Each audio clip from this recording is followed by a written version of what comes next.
it's excitement for racing as we head down to the grid for the Progressive Pre-Race Report. It's a new member of our broadcast team, Brice Cooper. Well, I couldn't be happier to be here, especially at Barber Motorsports Park. What an idyllic day for racing. The weather could not be better. I'm actually here on the starting grid with Eric Bostrom in fourth. Eric, Daytona was a little bit of a disappointment. You're up here on the starting grid. Looks like you're going to be able to chase down these Suzukis. What changes have you made since Daytona? Not too much. We've had 3 tests between then and now, and we've improved the bike quite a bit. So we're just chipping away at it, and we're looking for a really good result here today. Well, thank you very much. We're going to move on to the number 40 machine of Jason DeSalvo, which is actually in the 3rd position on grid here today at Barber Motorsports Park. Jason, Daytona, looking good. This is the 2nd year on the big bike. It looks like you guys are actually adjusting to this bike a little bit better. What changes have you made since Daytona?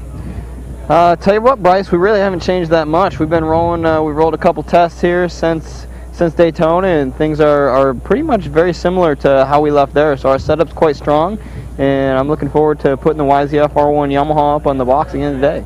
Well, good luck. We're going to move on to the number 2 starting position, the number 1 champion of last year on the Rockstar Makita Suzuki of Ben Spies on here in 2nd. Ben, since Daytona, you haven't been on a bike due to a slight knee surgery. Looks like you're coming back. Didn't miss a beat in qualifying. How you feeling today out here at Barber? Yeah, the bike's really good. I'm feeling pretty good on the bike. The knee's not bugging me too much, so it's should be a good race, and hoping to put the Rockstar Makita Suzuki 1000 on the top of the box, and it's gonna be a tough race. So the guy next to me is not gonna cut any slack, and should be a good 28 laps. Hopefully we get the better of it at the end. Well, I think you all know the guy next to him, and that is the number 1 pole position, number 6 bike of Matt Mladen on the Rockstar Makita Suzuki. Matt, Daytona turned out pretty well for you. You're here at Barber, and I know you pretty much consider this the first race of the season. When it comes down to it, have you guys made any changes since Daytona with this motorcycle? It's the dash to the checkered flag. Matt Mladen with a little wheelie. Ben Spies in the draft. He pulls out, and it's too close. Ben Spies with the win. Brice Cooper, who has more from Winner's Circle. I am down here in Winner's Circle with Ben Spies, who just tied Fred Merkel for 3rd place in the all-time wins with 20 in this class. Ben, that was one of the most exciting races we've seen all season. You closed it down in the end there. Tell us about that run. Man, that was hard. Didn't have quite as much grip as we did the day before, and I had to work for that one. Brice Cooper, who has a little bit more information perhaps with Matt Mladen. I was actually down here with Matt a little bit earlier. He's visibly tired getting off that motorcycle. One heck of a workout for himself down there. Obviously congratulatory towards his teammate Ben Spies. You've got a lot of cross congratulations going on here. This Rockstar Makita Suzuki team is happy all across the board. 1, 2, and 3 yet again this weekend.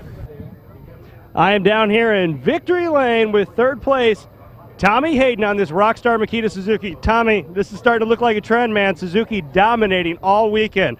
Tell us about your part out there. Let's go down to Brice Cooper with the last-minute report. Well, Greg, earlier I was able to speak with Ben's crew chief, Tom Houseworth, on that Rockstar Makita Suzuki team. And, I asked him, hey, did you make any changes to this motorcycle? And they said, you know what? We're actually pretty happy with this bike. We're just going to let Ben ride this thing and see what unfolds. Brice Cooper, you have more? Well, I was just down here in the Aaron Yates pit and that Jordan Suzuki team. They're frantically trying to repair this motorcycle. They've got a few issues going on. One, the windscreen is gone, which will definitely affect aerodynamics. The left handlebar is actually cracked off, which affects the clutch, as well as the shifter lever on the left side as well. So there's a lot of work being done down here. They're just going to try to get them back out there because points are very, very important in this series so far. Well, I'm standing down on here on the grid with the number 20 Jordan Suzuki rider, Aaron Yates. There's some hot action just about to unfold in the super stock class. Aaron, we realize that there's been some setup changes with the bike just to get a little bit more feedback so you can feel what's going on out there. Has it been working for you in warm-up so far? But right now, let's go to the 3rd member of our broadcast team, Brice Cooper, with a Progressive Pre-Race Report. Thank you, Greg. I'm down here. It's a windy one. I'm telling you, track conditions have changed quite a bit from yesterday when this rider right here, Irion rider Jake Zemke, the number 98, set the track record in qualifying. Jake, you look hungry this year. Wow, Brice Cooper, do you have more? I am down here with Jake Zemke's crew chief, John Ethel. Wow, what an exciting race down here. You've got to feel good for the whole Irion team, let alone your own rider. 2 incredible riders down here. It couldn't get much closer for us watching this race. Jake, when you pull in the infield, were you trying to break the draft to get rid of Josh's free ride?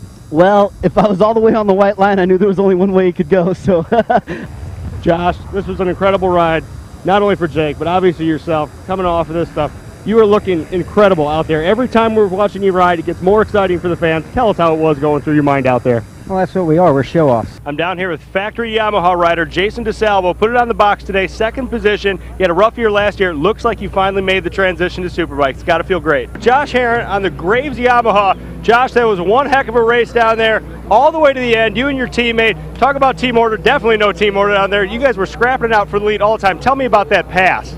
Man, that was the craziest pass I think I've ever done in my life. Wow, talk about some exciting racing. This entire race was a nail-biter, especially getting down to the end. Tell us about that dirt track pass you made halfway through that race there. Well, we're getting ready for some great action here at Barber, and with the Progressive pre-race report is Brice Cooper. Well, I'm down here on the grid. Not a lot has changed really in our pole position. Matt Mladen once again on the Rockstar Makita Suzuki. And when it comes down to it, this weekend, they thought the weather was going to be a factor. It hasn't. If anything, it's got a little nicer. And when it comes down to it and you're looking at things right away, Matt Mladen stands out. 2 race wins. Daytona went well for you. The first Superbike race went well for you. You got to be thinking just a little bit about championship, even though I know you're focusing on race wins here. All right, let's go down to Brice Cooper and hear from Matt Mladen. I'm down here with Matt Mladen. Congratulations, Matt, on your 66th win. You made it look easy out there. You got to feel good about doing your part for this Rockstar Makita sweep this weekend. Barber Motorsports Park, Birmingham, Alabama, and what a beautiful, beautiful day we've got down here. Wonderful racing conditions. The fans are going to see something excellent down here. I'm here with a very, well, I would say well-deserved and excited Jake Holden. You put one heck of a lap together down here to get yourself on pole. First time in a while that this Honda has been on pole in this class. You've got to be really excited for this Corona Extra Honda team. For the second year in a row, Lake County, Indiana Fairgrounds are the home of the Combine Demolition Derby. Just like Le Mans and some other great racetracks, there's a little bit more side action than just the main event. We've got a wonderful carnival, food, fun, and great fans. Dave Good, or Farmer Dave as some of the other competitors call him. Dave, you got to tell me, you're out here, this costs some money. This can't be for the $500 purse. We're talking a little bit of pride on the line. Oh, a lot of pride, but I hate to tell you this. I bought this combine out of a scrapyard for $250 and already have won $850 with it. So this might actually be a pretty economical form of racing, believe it or not. Combine Demolition Derby, unlike anything you're going to see. There are no sanctioning bodies here. The rules are out of the window. What we're talking about is we're talking about machines that weigh in excess of 20,000 pounds. That's 20,000 pounds, 10 tons. We've got about 100 horsepower here. We've got 2 different types of motors. We've got diesel and we've got standard. There's a little bit of an advantage to the diesel in the sense that they keep running even with the big bumps and the big jars. Now this is somewhat of a spec series where we've actually got to run some things in conjunction with the other machines to make sure we've got equal competition. Some of those are right here. We're talking about the combo heads, and what these are going to do is make sure that we've got a good even playing field. These are grain platforms, no sharp objects to damage any other machines unnecessarily or injure any of the other drivers. Ken, I'm down here with Dave Monick's cousin and wife. Cousin and wife. Dave made it to the final. He's one of the last 2 standing. You got to tell me, what kind of pit crew advice are you going to give him while he's out there? Go for the back axle. He's having transmission problems right now. When he's hitting, you can hear it grinding.